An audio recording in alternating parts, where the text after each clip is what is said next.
Good morning. My name is Rabbi Chaim Belyak. I'm pleased to welcome you to another one of our series of conversations, historical and cultural discussions about the interconnections of Jews and Poles. Um, and we're very privileged today to have a senior scholar who has just returned from a major conference in Indiana, and she will be weaving into her discussion today some of the important aspects of her trip. I want to tell you just a little more about Friends of Jewish Renewal and our program, Freighted Legacies. We have, over the several years now, been presenting a host of lectures, webinars that have allowed us to open up the cultural history of the Jewish people. For instance, our next program, which I'll be announcing at the end, is November 23rd on the classic synagogues of Poland before World War II. Following that, we'll have a special program on the Polish and Jewish kitchens. So we have a variety of significant and wide-ranging opportunities to learn about Polish Jewish heritage. Today, our topic is a very serious one, contemporary one, that has wide-ranging implications for understanding the question of memory, the construction and instrumentalization of the past has been a topic that has been a focus of our speaker, Dr. Joanna Michlic.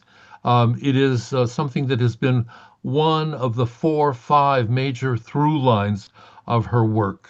And we have been privileged to be looking over her shoulder as some of these have developed. The current work that she does is in London, and she serves as a professor in various aspects of history and contemporary thought. Um, and I want to just point to one of her books, her first book, which appeared in English, Poland's Threatening Other, The Image of the Jew from 1880 to the Present.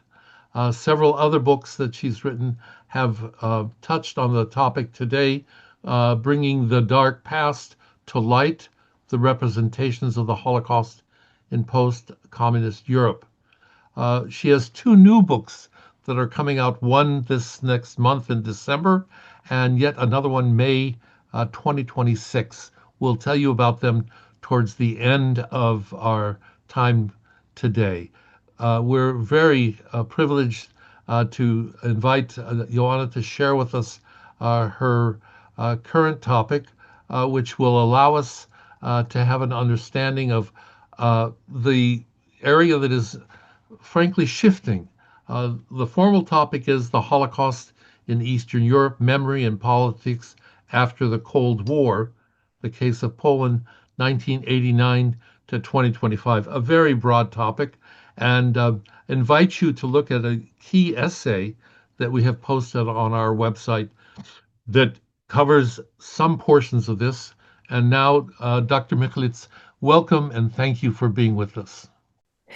So once again, Chaim, thank you very much for this very kind introduction. It is wonderful to be here with you today. I'm speaking from London, so it is evening, but to many people, I think in the United States, I would say also good morning.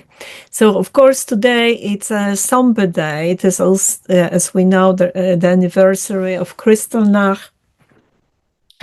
We will commemorate, and with the anniversary of Kristallnacht, as some of you know, new reflections about the presence of Holocaust in education, the reactions towards the Holocaust, today, how the Holocaust is evaluated. I think it's important to dwell on. I'm actually trying to share my PowerPoint presentation, so I will now devote a minute to that. And As you're doing that, I neglected to tell people that in order to hear properly, they need to look at the bottom of their Zoom screen and to choose either English or Polish, whichever is the language they would like. Sorry for the interruption. thank you, Chaim. That was actually also helpful. So here is the front page of my presentation. And of course, you see a book cover from The Neighbor's Response, a book that I edited with Antoni Polonsky at the very different time when it comes to the memorializations of the Holocaust. And this was like an optimistic time, a time of what we call the liberal democratic phase, when the memory of the Holocaust arrived to post-communist Europe, and in Poland specifically, it played such an important role in the change, in the shift in Polish-Jewish relations, past and present, discussing the most difficult, most painful aspects of that past. Here, of course, the other image that I have here is an image of Polin Museum with a recent graffiti that equals Warsaw 1943 to Gaza 2025. And of course, to me, this is a very offensive Holocaust inversion, and also a sign that some sections of Polish society have actually internalized, accepted the Hamas narratives that have proliferated in the West, in the mediums such as The Guardian or BBC. And the first actually statement that I heard, that Hamas fighters are the Warsaw Ghetto, the new Warsaw Ghetto fighters, were actually almost like a week after October 7. And that, to my way of thinking, as a historian, as a specialist in the field, I felt shock. I felt like a punch in the stomach. Of course, the disclaimer: we understand that the war in Gaza, that for the time being ended with a very fragile ceasefire, was a horrible tragedy. A horrible tragedy for the Gazan, for the civilians, for the children and women and elderly. However, what we all very often witness in different commentaries about that war is that Hamas does not have an agency in what has happened in Gaza, and what has happened to the Israelis, Jews and non-Jews on October 7th, or Hamas simply appear as a group of fighters, freedom fighters, and that violence of October 7 as justified. So I want to share with you some reflections about what has happened in Poland with the memorializations of the Holocaust, and with that, with coming to terms with the difficult past.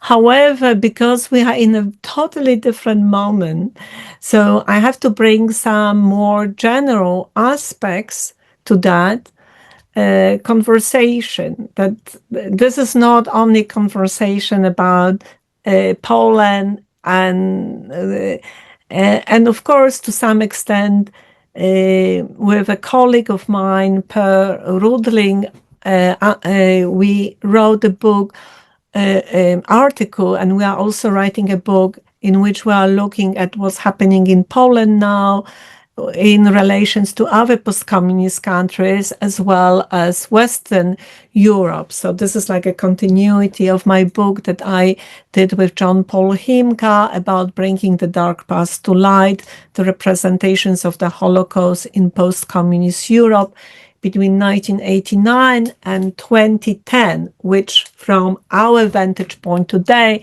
this was a very optimistic phase in terms of building bridges and uncovering difficult past and integrating that past into the history of all the nations to lesser or greater extent. But here today, we of course are dealing with the intense spread of anti-Semitism after October 7. And of course, there's a new situation that affects also what's happening in post-communist Europe, in countries like Poland. So traditionally, when we talk about anti-Semitism in Poland and its impact also on the memorializations of the Holocaust, we'll look to the right-wing traditions. And of course, the right-wing conservative traditions that we know that they develop both in Western and Eastern Europe from the late 19th century, or with integration of some earlier elements, anti-Jewish elements going back to the medieval period. We know that they have been prevalent also in post-communist Europe, that this was something which was regarded as the key factor. Is if there was some kind of an anti-Semitism, and we think about Poland and other countries of Eastern Europe, we always think about the right-wing traditions, exclusivists, coming from the ethno-national traditions in which the Jews were all often perceived as the threatening other to culture, to economy, to political life of particular nations. But of course, today we also have left-wing, progressive anti-Semitic traditions that have developed in the West. I mean, one example that I can give you from the place that I lived, Jeremy Corbyn's tradition in the Labour Party, David Miller from University of Bristol, who finally is not a professor at University of Bristol, but he is allowed to spread anti-Jewish hate on different forums. So he has been given another platform, independent platform, and he's quite powerful in that. And I'm sure you can think about many others. And then there is the radical political Islam or Islamist tradition and this tradition somehow go hand in hand with the so-called progressive radical left-wing groups, especially in the West. And we also see proliferation, emergence of these groups in post-communist Europe, including Poland. And what is also like a new quality is that the traditions today, they mix, they travel geographically and ideologically. Some of the anti-Jewish tropes that in the past they would be identified as belonging to the right wing, today we can also find them in a basket of left-wing or political Islamist traditions. So this is very important to keep in mind when one looks at Poland today. And to give you an example how these traditions travel, I want to focus on that major strand in anti-Semitism in Poland of the right-wing exclusivist, ethno-nationalistic provenance. And some of you might recognize the men in these two pictures. This is Grzegorz Braun, who is, as you know, a leader of a radical, conservative, Catholic party, Confederation. And this party actually gathered quite a lot of votes, also including among young people during the last parliamentary election. He actually is a man who also is known outside of Poland. He's not a local politician because of his position representing Poland actually at the European Parliament till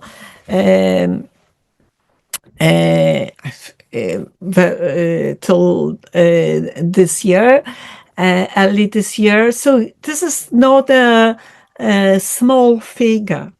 And Grzegorz Braun is someone who, in his program, ideological program, you can look it up, he actually wants Poland for the Poles.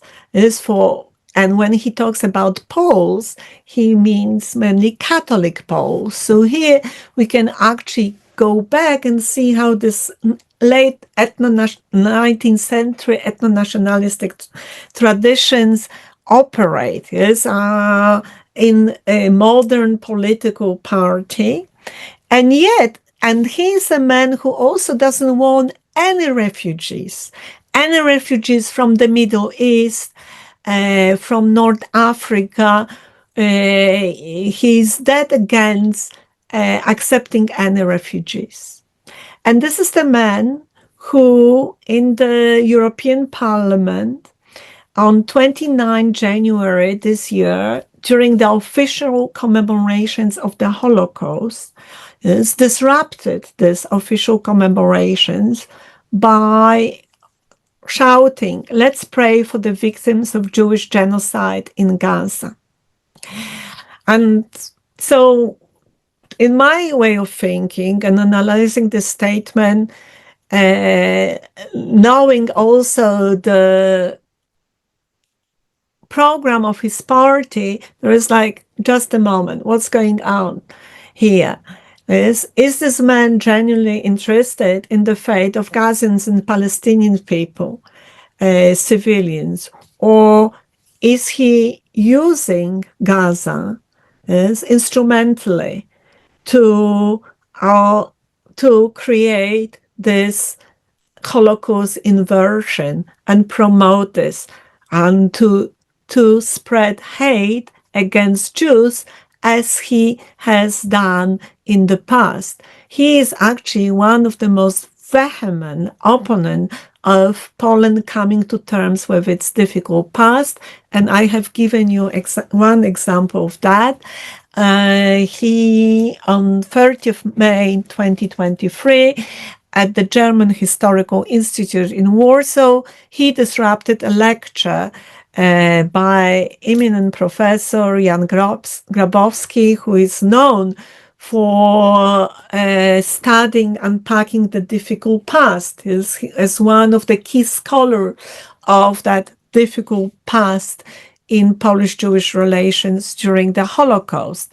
And in the words of Jan Grabowski, as you can see here from the statement, just a few words to what you know, that my lecture at the German Historical Institute in Warsaw, this lecture was disrupted. 10 minutes in the lecture, Braun stood up, wrestled the microphone away from me, repeatedly crashed it against the podium, and later destroyed the loudspeakers. So the use of violence here, physical violence, also is visible.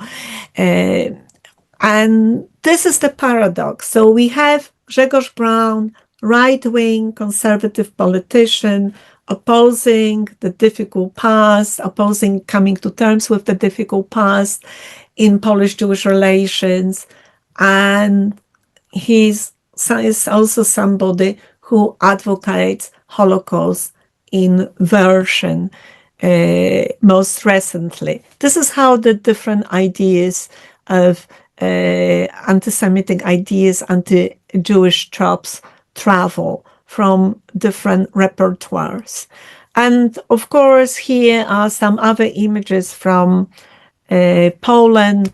The big one comes from area near Warsaw, from one of small towns near Warsaw. The Jews did that to the Jews. Yes, and of course, once again, you have a sign of Holocaust inversion. The Star of David equals the Nazi, the key Nazi symbol. Another image that you will see here with all kinds of posters supporting Hamas, Free Palestine, and next to these posters, the Jews go to the gas chambers. There is the Mossad as an SS, and other posters. And this is actually an image taken from one of the gates of the Jagiellonian University from the Department of Philosophy a few months earlier. So here we have this situation. And to me, as a scholar in that field, if somebody asked me like 5 years ago, if I envisage all these trends, I would say no, I didn't. Actually, I didn't. I could not be prepared also as a scholar, not also as an individual, for that kind of outburst of hate and for this kind of anti-Semitic statement that aim actually at putting an end to Holocaust memorializations in Poland. Holocaust has expired. Yes, let's get rid of it. This is some of the key messages that we get also when we read messages, for example, on Facebook, that accompany this type of statements, images, memes. YouTube is another platform if you read messages about this kind of messages. And of course, there is the old and the new, and they are mixed together also. So here what I wanted to show you is an image of Omar Faris, who, a citizen of Syria, I believe, who you can look up his Facebook. He supports Hamas, Palestinian cause, and talks about the Holocaust as a Jewish fable. Of course, Jewish Holocaust as a Jewish fable or Schwindelkatz, they are the terms that have been used by the right-wing extreme politicians, also singers, representative of popular culture in Poland, and other countries of post-communist Europe, Slovakia, before 2020, also before October 7. So this is nothing new, but he is somebody who uses this anti-Semitic tropes to fight for what is in his eyes identified as a just cause. And he is a big body of Eva Kurek. If I don't know how many of you know Eva Kurek. She is one of the key representatives of Holocaust denial. And once again, Grzegorz Braun, also, I mentioned Grzegorz Braun here because another person, and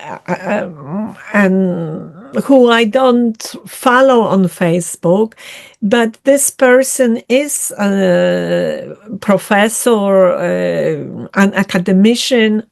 Her name is Abdula Krzepkowska. She supports Grzegorz Braun, and she also supports BDS in Poland. This is what she promotes on her Facebook. So suddenly we have like a mixture of ideas once again that come from very different baskets, but they are presented as a one major unified weapon to put an end to the commemorations of the Holocaust. So if we stop for a moment and we think before October 7, there were already troubling trends. And here I will give you some of the summaries of the troubling trends. So perceptions of the Holocaust as an event that obfuscates sufferings of other victims of other genocides, such as slavery and colonializations. And this kind of voices we have heard from actually many colleagues in the West, this progressive Western academia, so-called Dirk Moses, Judith Butler, the Department of Women's and Gender Studies, that this is nothing new, but we also observe intensifications of these perceptions now today after October 7. When it comes to post-communist Europe, of course, the proliferations of double genocide theories that was often accompanied with the portrayal of Jews as responsible for the crimes of Soviet communism. As all the suffering opened the East Europeans, the Slavic nation, this is something that developed fully after 1989. And is still this type of theories proliferate. They proliferate in various writing of historians, politicians, not only in Poland, but other post-communist countries. So that's also we have to keep in mind. The Baltic states, Hungary. Now, the next actually an important aspect that we actually can observe globally is what we call the Holocaust fatigue. Yes, that there is and this is like a soft Holocaust denial, what Richard Evans, a historian of the Nazi German history, stated during the trial David Irving versus Deborah Lipstadt. He actually coined the term the soft Holocaust denial. Yes, that's like, this is the Holocaust denial of good people who see that somehow, yes, we heard that story already about the Holocaust and the Jewish suffering, but we have to actually move on. I was actually 2 years ago at the commemorations of the Holocaust. I spoke at one of the universities in London, and during the dinner, one of the speakers who spoke about Bosnian tragedy, we were talking casually, and I asked her how did she arrive? How did you arrive to study the Bosnian genocide? And she was telling me, I got so tired of learning about the Holocaust, the Jewish distractions, that I wanted to learn something new. And this moment for me was a shocking moment.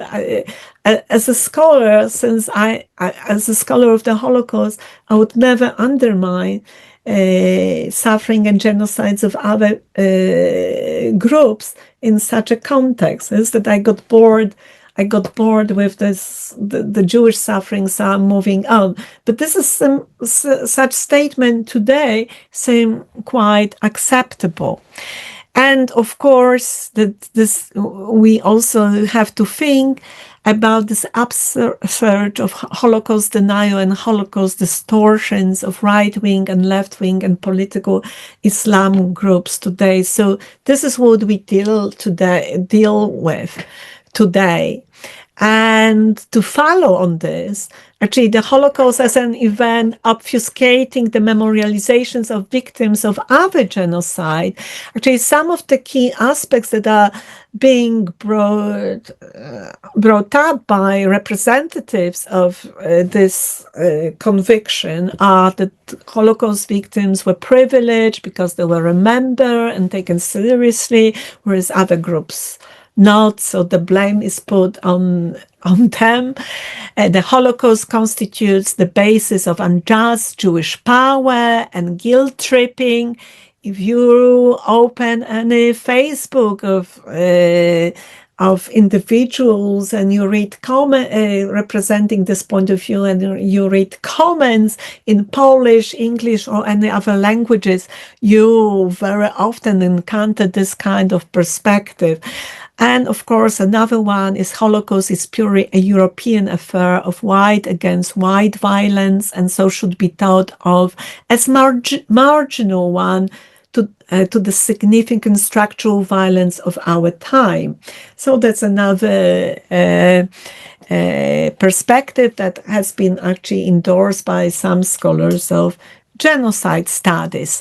So what is striking that groups, even gender studies, women's studies group, also different organizations representing the gay rights, actually shifting towards this kind of perceptions about the Holocaust, also in Poland. Here, I don't have the time to go into this in more details at present, but this is actually visible shift, and it's a very worrisome shift, and it shows that in some circles, actually, the scholars, journalists, historians, activists of various organizations are ready to get rid of the memorializations of the Holocaust. When it comes to Eastern Europe, of course, I mean, when we think about the typical situation, why there has been for decades a struggle with the memorializations of the Holocaust. Why the Holocaust arrived in Eastern Europe only after the political transformation of 1989, we usually talk about the different legacies. So the legacy of pre-communist past, so with the anti-Jewish traditions in countries, especially where the ethno-nationalistic matrix of building the nation created a situation in which the Jews were perceived as the other, as the ones who do not belong to the nation in what we understand in a civic sense. Of course, there is also the legacy of the Second World War and the Nazi occupation and the Soviet occupation. And the legacy, when we talk about the legacy of the communist past, where there was hardly any talks about the Jewish heritage, the Jewish contributions to building these nations in the past, to the Jewish present, to the Jewish past, and what happened to the Jews during the Holocaust, and the role of the local collaborators in the Jewish distractions. And of course, if we think about the lack of such talks, we have to think, keep in mind that the minorities, such as Jews, were tiny. Yes, we often talk about this in conversation about Polish-Jewish dialogue after 1989, with tiny Jewish community with a few voices and the much bigger majority. So asymmetry in these dialogues.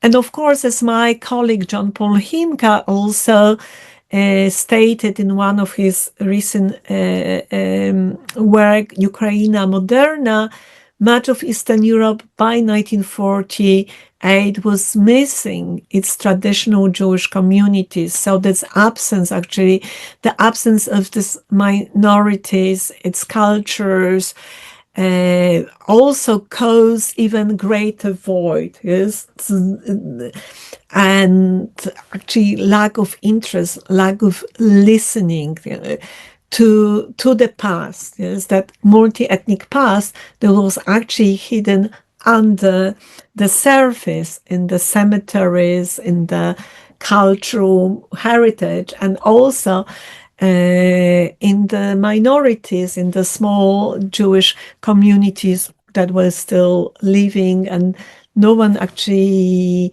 was very much interested in them before 1989, in their voices.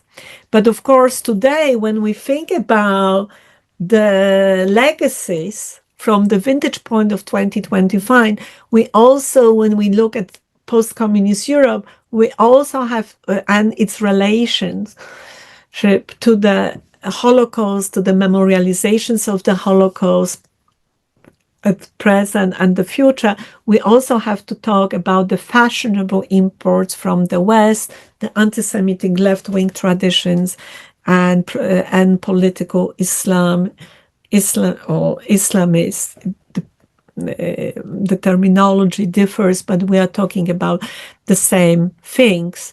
So if we, if we think about this book now, and some of you, I'm sure, read the slim-looking book by Jan Thomas Gross, Neighbors, today, and its legacy, we are actually in a very difficult moment, because we have to take into account all these developments that I have discussed a few minutes ago. When the book came out, and the debate that lasted 2 years, almost 2 years, about the book ended, I examined that debate and created a certain model of understanding this landscape of memory. And I talked about remembering to remember, remember to benefit, and remembering to forget in relations to Jedwabne. And of course, here once again I have to mention that the legacy of the communist past. There was no talk about the dark past. There was no possibility about talking about the dark past.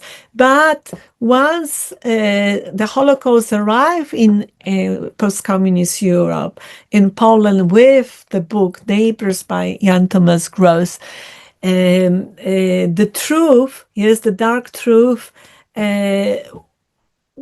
one could actually touch the dark truth. There were sadly eyewitnesses, especially children, teenagers, non-Jewish Christians who saw violence, who were still, as all mature people, traumatized by that violence and ready to talk what they witnessed.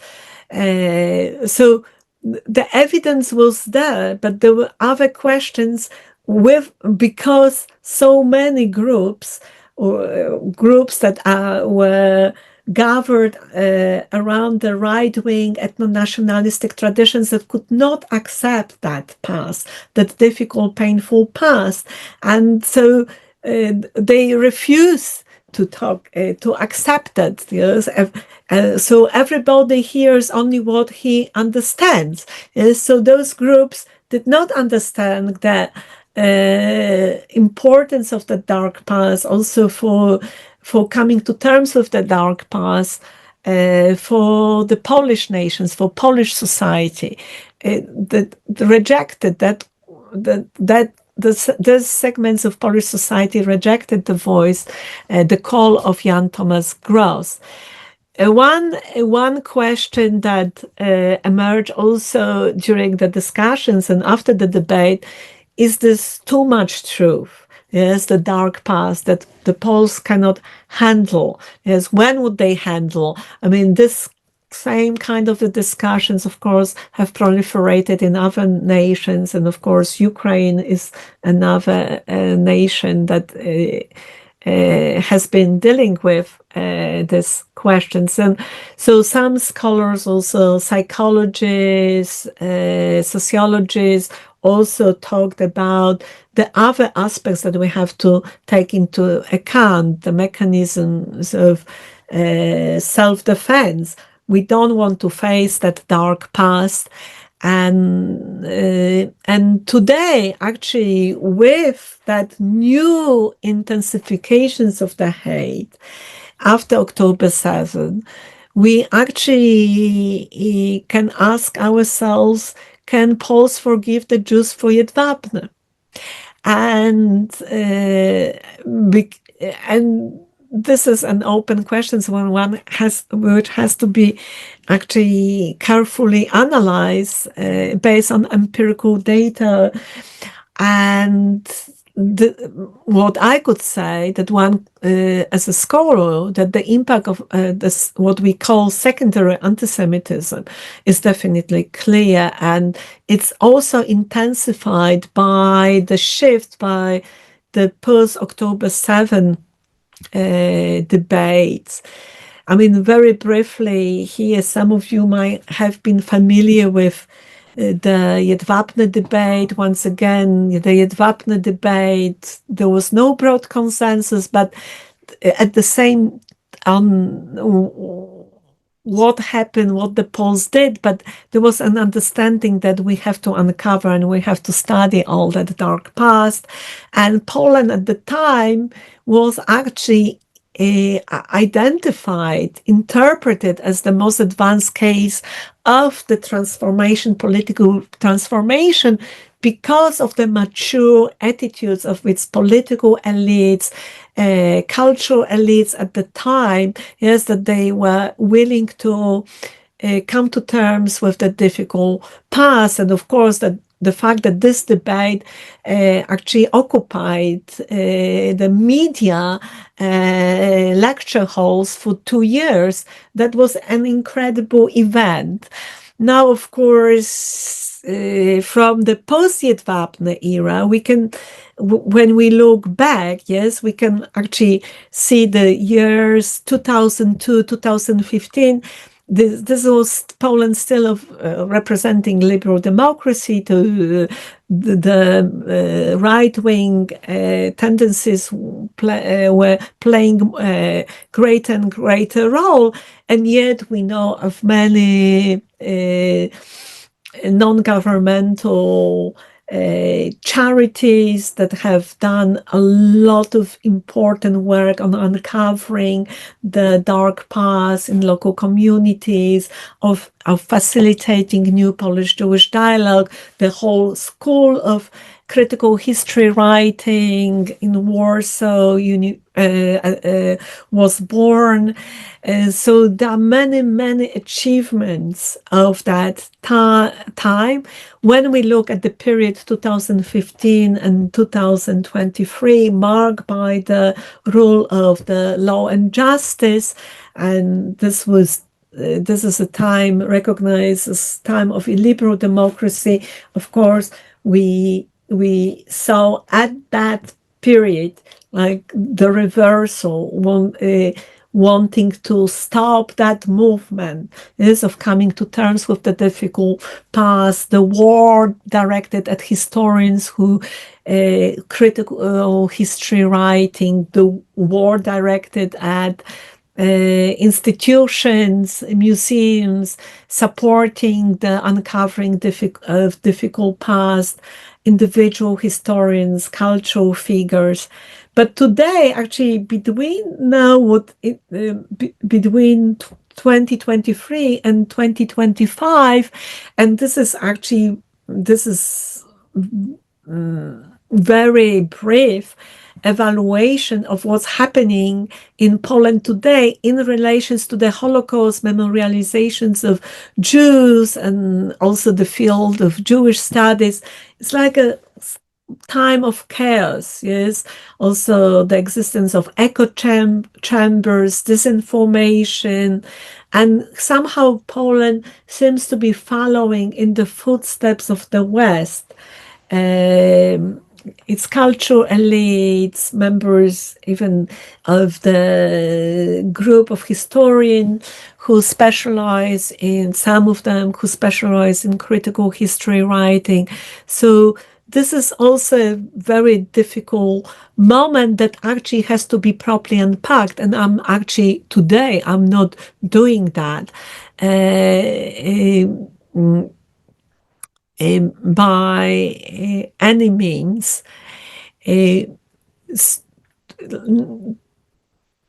given the fact that I have very short time, maybe I only focus on some elements of that continuity, that are the positive aspects. So memorializations of the Holocaust and how this positive aspect is doing now. So remembering to remember, actually, this whole idea that we can come to terms with the difficult past, we can integrate that difficult past in Polish-Jewish relations into Polish history of the 20th century, and we can start a new phase in Polish-Jewish relations, Polish-Israeli relations, and Polish relationship with Jewish diaspora. They were the key momentum, they were the key achievements of that debate around Jedwabne between 2000 and 2002. And today, of course, we still see people who are very much organizations, individuals, also historians, academicians, not only historians, but scholars, literary scholars, and others who are still very much taken by this idea and faithful to this idea. But also this mode of remembering the Holocaust, my sense that it's shrinking, that sadly these individuals and groups, milieus are in a minority. I have been giving you an image here that is an image of an organization, a Jewish organization that actually monitors all the new excesses, anti-Semitic excesses on the left, on the right, in Poland, excesses against the Holocaust memory, and they deal with the right-wing extreme anti-Semitism and right-wing attacks on the memorializations of the Holocaust, as well as left-wing attacks on the Holocaust, left-wing anti-Semitism. And they also deal with groups and individuals living in Poland who represent political Islam. Here there is one of such individuals, Sanat Abu Asaf, who lives in Warsaw. And I will not cover all these aspects, but I also wanted to mention to you Maria Peszek, and also who is a singer. She also represents the LGBT community. In Poland, she's an acclaimed popular singer. And in 2016, she wrote a song, Modern Holocaust, in which she stated at the beginning, in my country, they burned the rainbow as they did people in a barn. Mandate Polish hate like bread, like dinner on the table. This is a very powerful song. And the song, and I'm giving here credit to Tomasz Łysak, a historian of the Holocaust, who translated these lyrics and interpreted in one of his articles. But today, I would hardly hear this song on the lips of LGBT groups that actually turn away from the memorializations of the Holocaust and endorse the Holocaust inversion. One of the greatest achievements of the phase of mode of remembering, to remember, was the creativity also of Polish cinema. So film, some of you might recognize the actor, young Stur Jr. This is a film, this is an image that comes from the film Aftermath, made in 2012. And it is a film that is based on Jedwabne, the pogrom against Jews of the summer of 1941. One could actually today ask ourselves, what's the interest? How many actually scholars would be willing to talk about this this film or this poem in the lecture hall and would not be shouted at as representatives of Nazi Zion perversion. So this is the situation. And I would like to end with post-October 7 Poland, the impact of these fashionable trends on social media, academia, and political culture. With my colleague Per Anders Rudling, we wrote an article about the memorializations of the Holocaust in post-communist countries, in which we have taken also into account what was happening in the region after October 7. And here is a quote from this article that I would be very happy to share with you, share with the platform and Haim with you. At some instances, radical right-wing ethno-nationalist forces in post-communist Eastern Europe converge with radical left-wing forces in the West. The legacy of state anti-Zionism is still discernible in the post-socialist socio-political landscape.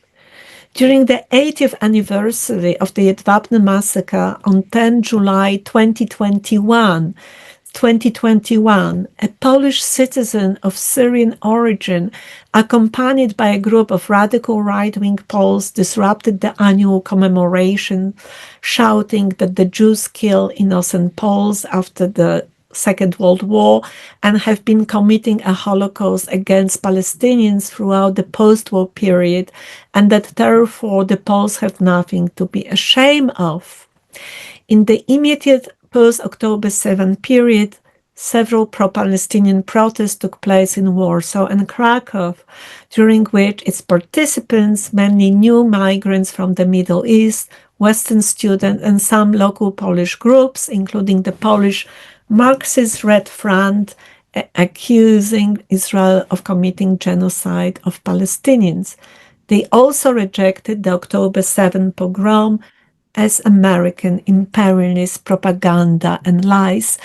So this is the citations from that article. Of course, this situation has developed since I have written and published this piece as a chapter in 5 volume of Holocaust work edited by Mark Roseman. So the situation is slightly worse than we anticipated at the time that we could evaluate, and we need to study these developments, and we are definitely in a very troubling times as scholars of the Holocaust and also as members of civil society. Thank you. Joanna, thank you very much. I want to invite people to respond. You've raised so many aspects, and people are invited to share questions on chat. And we're going to, I think, end uh, the slides. And if there are people who would like to ask a question, we have some time for questions either on chat or there's a Q&A feature that you are able to respond. Let me begin. I'm struck by the fact that the recent election of the president of Poland is an example here of what you're describing. This is a person who has embraced so much of this um, rhetoric, and this is a, a feature that actually uh, mobilized me to ask you to speak about what's going on. I'm wondering if you could comment.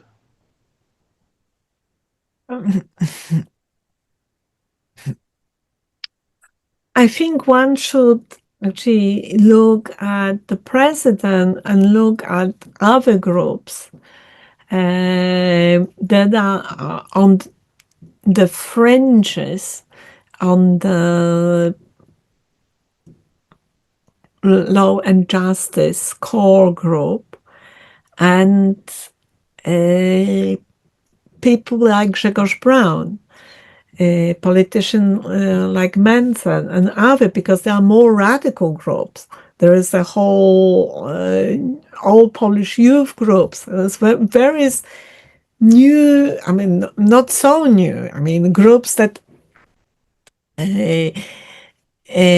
have existed after 1990 that emerged as legal groups, but they were on the margins of Polish society. These groups, radical right-wing groups, by 2015 or 2020, these groups have become mainstream part of political scene. And this is very dangerous combination. And one should actually examine very carefully, I think, to look at the different strategies. One can see like the different modes of remembering, the remembering to forget among the electorate of Law and Justice and among its major politicians. And also, there is also this mode of remembering to benefit. This will do something for the Jews and with the Jews to get something, yes, out of European Union.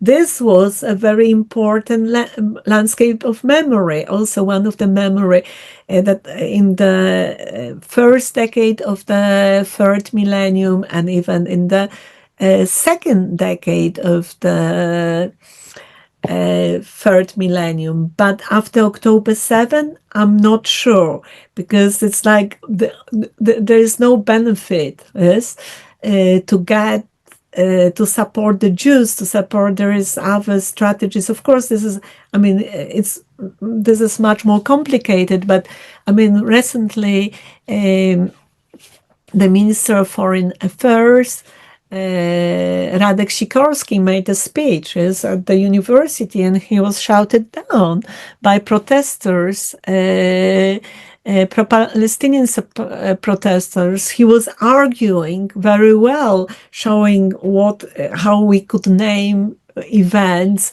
I mean, Konstanty Geppert, one of the most nuanced commentator on the war in Israel and Gaza, he has been simply labeled as a Zion Nazi too. This is the tragedy, that the nuance is gone, yes, and there is certain shift, and the free anti-Semitic trends come together. Let me call your attention to a question coming from Rita Nash, writing from Sydney, Australia, listening to our webinar. I was in Warsaw in June this year and was astonished and delighted at the proliferation of memorials about the Warsaw Ghetto and the Ghetto Uprising since my first visit in 2007. And then she asks for your comment about what is being admitted into the public space and why. I mean, of course, the monuments a part of this culture also of coming to terms with the difficult past, the re-emergence of monuments,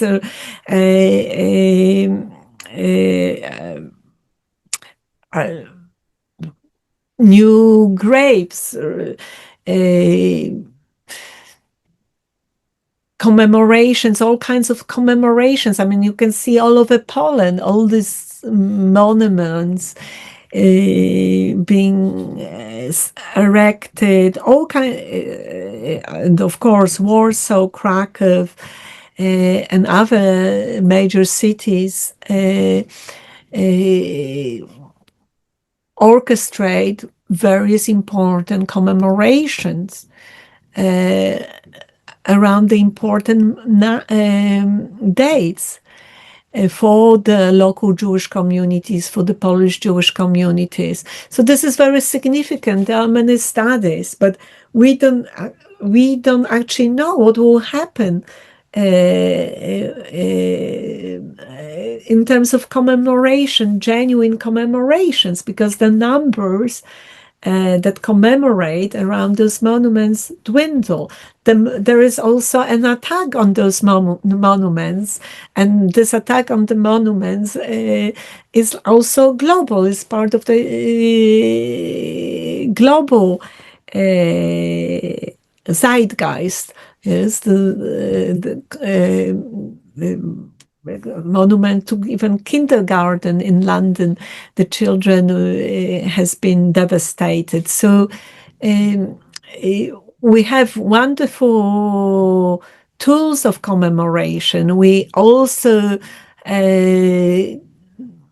have done a lot of work thanks to all these individuals representing non-governmental organizations who have been involved in these projects of local commemorations at the expense of their families, sometimes being also verbally abused, being seen as those representing Jewish interest.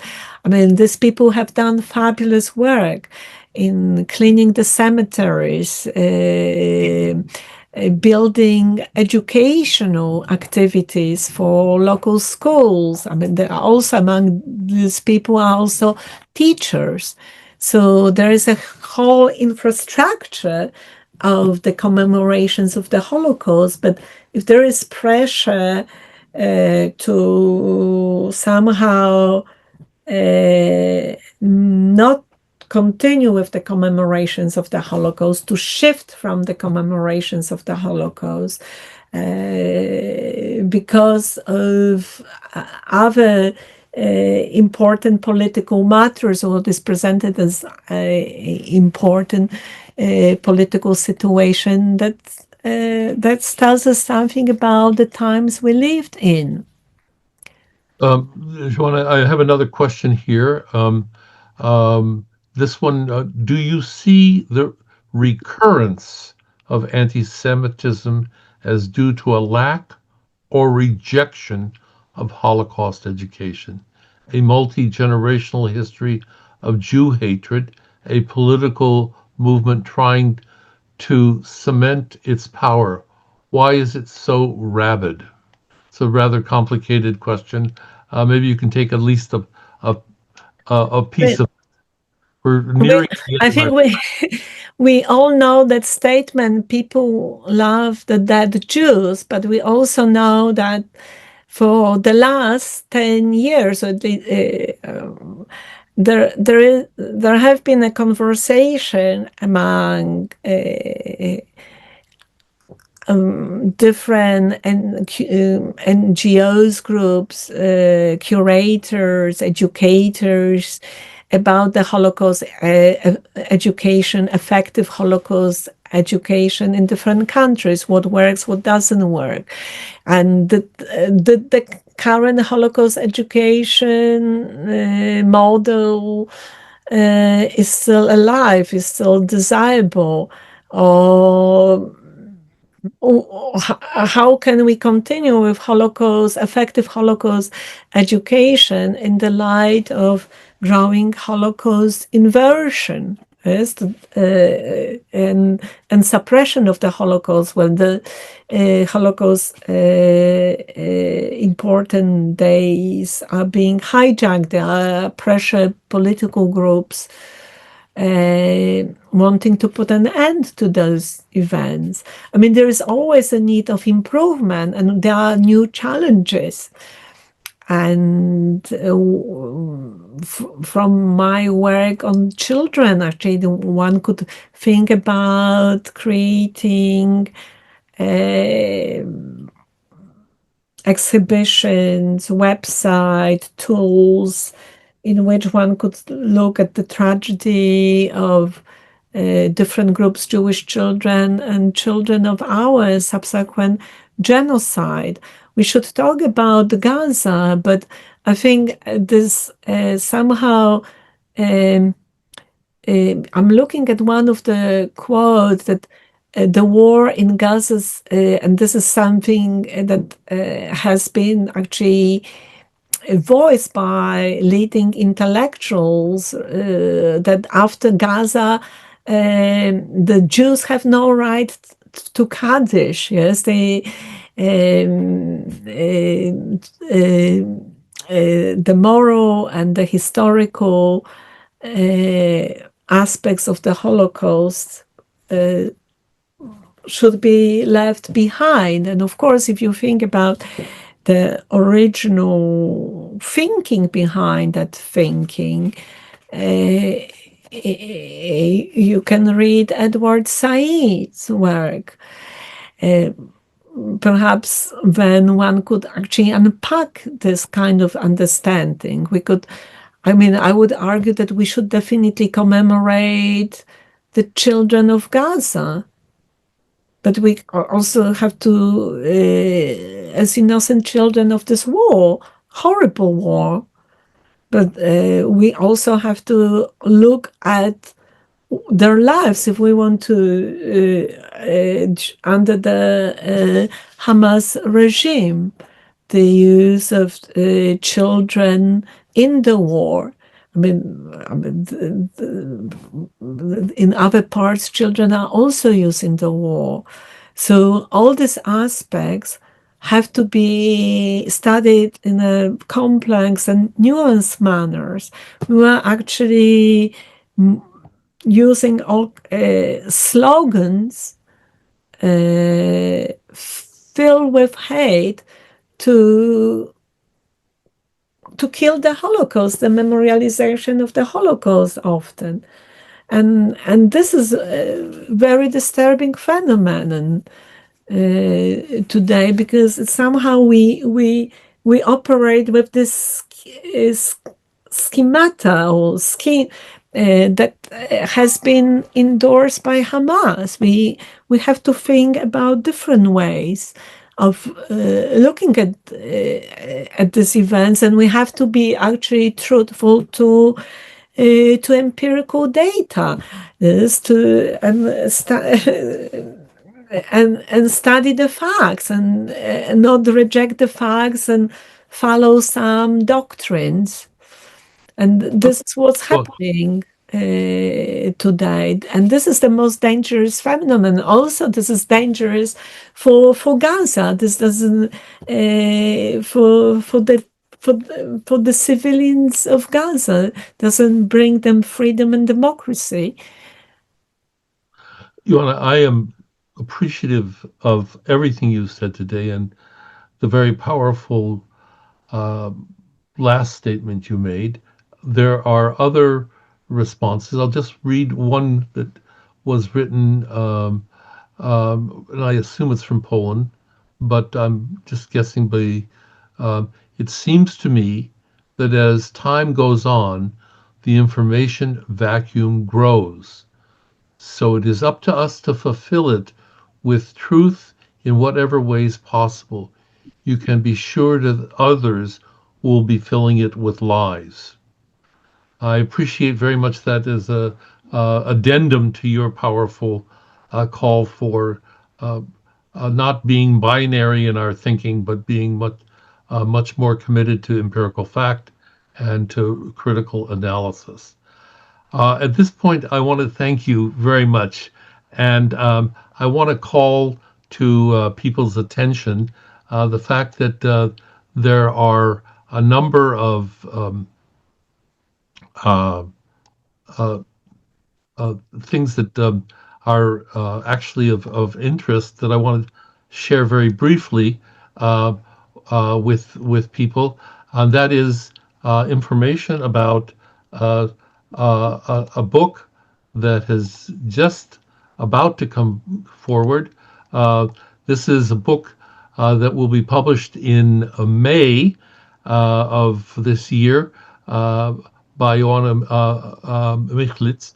One of the aspects of her work that she will be invited to come back to talk about. This is, I think, the second or third book that I'm aware of in a series that have attempted to address uh, what was the fate of children um, during the Holocaust. And we're appreciative for this work, and we hope after May, when the book comes out, to be able to invite you back for that. And we also want to note a book that you have written with your colleagues uh, uh, as well, entitled Shattering Liberation, Sexualized Violence Against Holocaust Survivors, 1943 to 1946, a collection of essays. And we note that Anna Shapokip Garage has been a guest on our previous Freighted Legacy webinars. Um, I want to conclude by inviting people to be aware of our next program.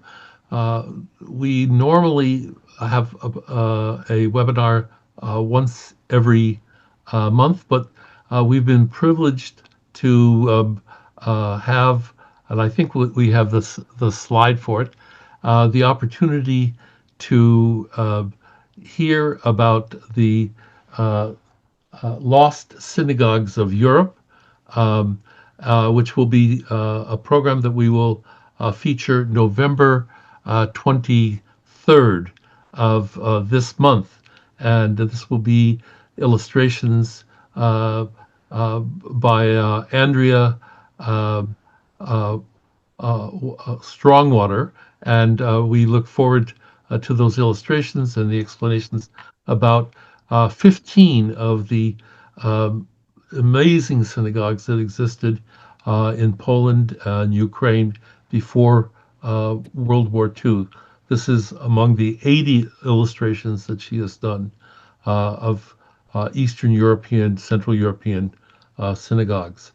Uh, Finally, I want to just conclude by reminding people that Freighted Legacy programs could benefit from your support. Um, we are this time of year in American circles turn to people to seek uh, their financial support.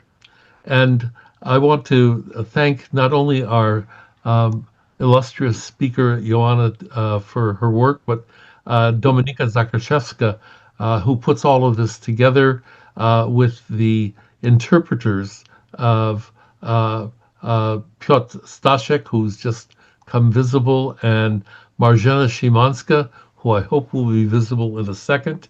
Um, and uh, Nice to see Dominika and Marek, and maybe we'll see Marjana. There we are.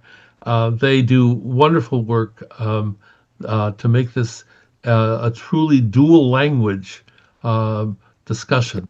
And we encourage you, if you are aware of people who want to hear the program in English and Polish, those videos will be up soon.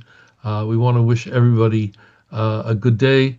It is, as Joanna mentioned, the day on which the event that used to be known as Kristallnacht, the Reich pogrom night, took place. The 9th of November, the 10th of November, um, been um, renamed to make it more clear what actually took place. The uh, destruction of uh, uh, all the synagogues in Germany, um, and destruction of homes, and the arrest of some 20,000 people that took place in Germany, that is seen by many as the initiation of the process that led to the Holocaust. Um, Thank you all very much for your participation today, and we wish you a good day. And we look forward to seeing you on November 23rd.